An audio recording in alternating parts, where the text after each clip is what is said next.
அதிகாரத்தை கேள்வி கேட்க துடிக்கும் தமிழக மக்களே, இது வேல்ஸ் மீடியா தமிழ். நான் உங்கள் அம்மா கோபி.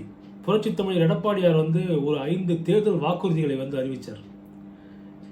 அதாவது 5 வாக்குறுதிகளுமே பொன்னான வாக்குறுதிகள், நறுக்குன்னு அறிவிச்சாரு. இது அறிவாலய முகாமில் மிகப்பெரிய காய்ச்சலை ஏற்படுத்தியுள்ளது. இதை குறிப்பாக பார்த்தீங்கன்னு சொன்னால் ஒரு 2-3 அமைச்சர்கள், ஒன்று திரு டிஆர்பி ராஜா, இன்னொன்று திரு சேகர் பாபு, திரு ரகுபதி.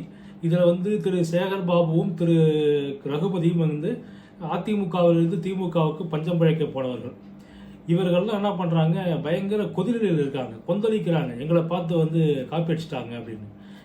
யாரை பார்த்து காப்பிடிப்பதுன்னு சொல்கிறது ஒரு ஒரு ஒரு விவஸ்தை வேண்டாமா? போகிற போக்கில் எங்களை பார்த்து நீங்கள் காப்பி அடிச்சிட்டீங்கன்னு சொல்லிட்டு போகலாமா? இதை நான் விலாவரியாக விளக்குவதற்காகவே ஏற்கனவே ஒரு வீடியோ போட்டோம். இது 2வது வீடியோ.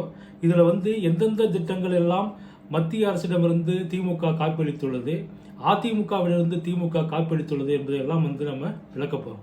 புரட்சித் தலைவர் பொன்மனச்செம்மல் எம்ஜிஆர் போட்ட பிச்சையில் வளர்ந்தவர்கள் தான் இன்னைக்கு இந்த காலை உணவு திட்டத்துக்கு ஸ்டிக்கர் ஒட்டுறாங்க. தமிழக மக்கள் ஒன்றை நன்றாக புரிந்து கொள்ள வேண்டும். திமுகவினர் உங்களை உளவியல் ரீதியாக எப்படியெல்லாம் உங்களை பல விதங்களில் தாக்க முடியுமோ அதை போன்ற தாக்குதல்களில் ஈடுபடுகிறார்கள். அதை நீங்கள் நன்கு உணர வேண்டும். அதாவது அதற்கு உண்மை உங்களுக்கு தெரிய வேண்டும். அந்த உண்மையை உறக்கச் சொல்வதுதான் இந்த வீடியோவின் நோக்கம்.